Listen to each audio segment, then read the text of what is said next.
Эмгек жана социалдык өнүктүрүү министринин орун басары Лунара Мамытова кече өздүк баракчасына пенсионерлер чет өлкөгө барып эс алып келсе болот деген пикирин жазды.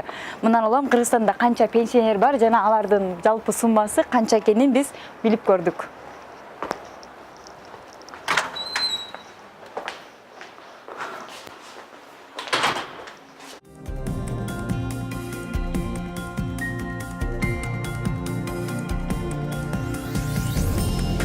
Андай болбосо кээ бир иштеп жаткан пенсионерлер пенсиясын чогулткандай топ-топ туристтик компаниянын бирине барып кыялыңдагы бир мамлекетке бар. Мен ошондой пенсионерлерди билем, жыл сайын саякатташат. Пенсия 3,5 мың пенсия алам. Ошо пенсияңыз ушу эс алып келгенге шарт түзөлөбү? Эс алып келгенге мына ден соолугуң боюнча мына Ысыката Кротуга барайын десем деле 0,5% да актабайт. Эч жакка бара албайм, эч жакка чыга албайм. Мисалы көлгө барсаң деле азыр 10 мың тегин чалып кетет, мен болгон үчүн пенсия алсам. Эчтеке жетпейт. Пенсиям 2,5 мың. 2,5 мың айтканыям уяламын, эмне үчүн 2,5 мың эчтекеге жетпейт.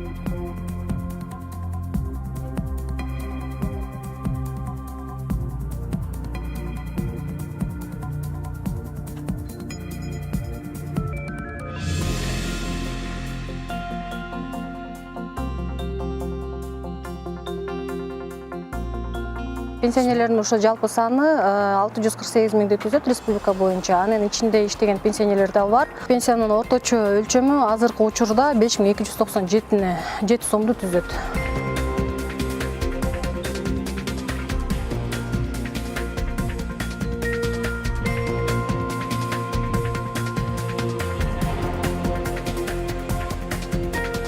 Пенсия чыгып жана иштегендер дагы бар, перерасчет кылып, ошо өзүнүн камсыздандыруу бөлүктөрүн жогортканда учурлары бар.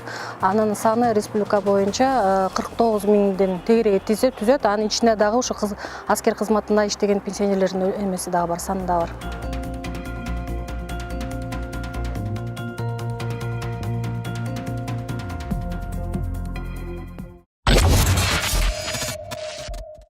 Бүгүн президент Сооронбай Жээнбеков аларча мамлекеттик резиденциясында Кыргызстанда адамдын эмгеги бааланышы керектигин баса белгилеп, өлкөнүн бир катар социалдык, экономикалык, интеллектуалдык жана руханий потенциалын өнүктүрүүгө салым кошкон инсандарга сыйлык тапшырды. Учурда коомдо, саясий турмушта, социалдык багытта чоң өзгөрүүлөр болуп жатканын, дымактуу долбоорлор ишке ашырарын белгиледи. Мен бүгүн сиздерге ушул сыйлыкты тапшырып атканыма абдан тең ыраазымын. Анан кубанычтамын. Ана мына 5 октябрда дагы биздин мугалимдердин майрамы күнү болот. Ошол майрамыбыз менен дагы куттап кетким келет. Биздин мамлекетибиздин келечеги кең болуп, элибиз, мамлекетибиз ар дайым тынччылык, биримдик болуп, мамлекетибиз өнүгө берсин. Дагы жолу силиңер кут болсун. Ушуну жүзүн көрүңүздөр.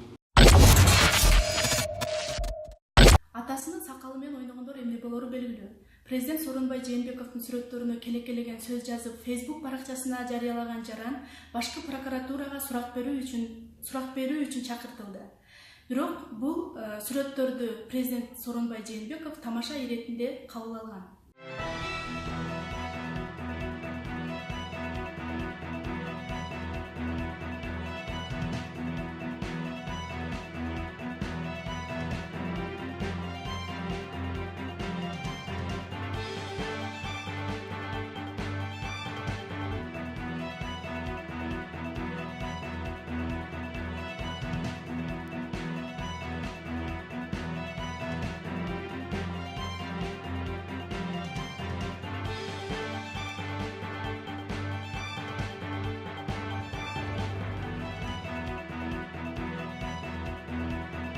Башкы прокуратуранын маалыматы пайда болгондон кийин бизге массалык маалымат каражаттары кайрылып атат.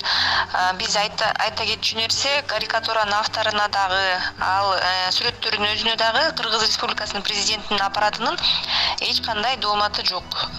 Президенттин реакциясы тууралуу айтсак, ал сүрөттөр пайда болгондо социалдык тармактарда президент дагы ошо башкы окурмандар катары эле бул сүрөттөрдү ошо социалдык тармактардан көргөн.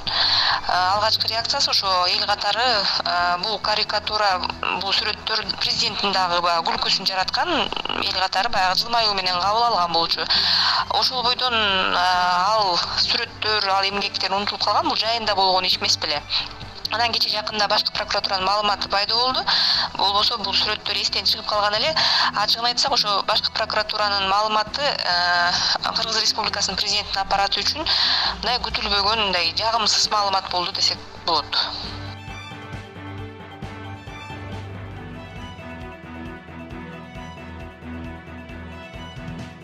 УКМКдан материал келип түшкөн, арыз бар болчу.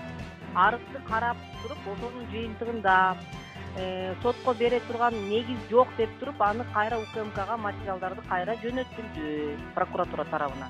Кылмыш иши козголгон эмес ага.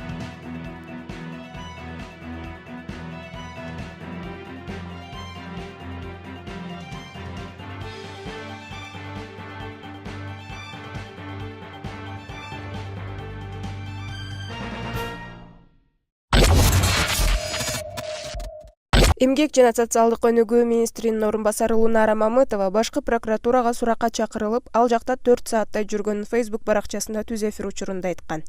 Мамытова суракка көпчүлүктүн көптөн бери көңүл чордонунда келе жаткан дип паспорттор маселеси менен чакырылган. Ал эми башкы прокуратурадан суракка Эмгек жана өнүгүү министрлигинин башка да кызматкерлери чакырылгандыгын жана Мамытова 4 сааттай сурак бергени чындыкка кошпогонун айтышкан. Бул жана дип паспорттор боюнча маселе көтөрүлбөдүбү? Ошо именно Министерство труда соцразвития ошонун работниктери боюнча азыр текшерүү жүрүп, ошол текшерүүнүн алкагында ал чакырылат. Анан бүт ал өзү министр, баары эле ошо руководство Министерство труда соцразвития келишти. Алар биз текшерүү жүргүзүп атканда чакыртып, түшүнүк кат алып, ал ошо законго ылайык жанагындай эмелерди жүргүзөбүз да, текшерүү иштерин. Ошонун алкагында чакырылган. Анан 4 саат деп аны антип айтууга деле болбойт. Ал эми бирөө кирип түшүнүк жазып, анан может экинчиси киргендир, анан 4 саат аны кармап жаткан деле киши жок да. Жарандык активист Мавлян Аскарбеков 1-Май районунун акиминин турак жай коммуналдык чарба иштери боюнча орун басары болуп тайындалды. Бул кызматка Мавлян Аскарбеков эмне үчүн макул болгондугунун себебин түшүндүрүп берди. Анын айтымында буга чейин дагы бир канча жумуш сунушталып, бирок макул болбой келген. Бүгүн жаңы бийлик, жаңы адамдарды таштап, тарыхта биринчи жолу мына кол тийбес саясатчы премьер-министрлер түрмөдө отурат. Мына ошолордун бардыгын көрүп, бизде бир өзгөрүү болот деген үмүт менен мен сунушту кабыл алып, бул чоң кызмат болбосо дагы ошол кызматтан баштап бир аракетти кылсам деген оюм бар.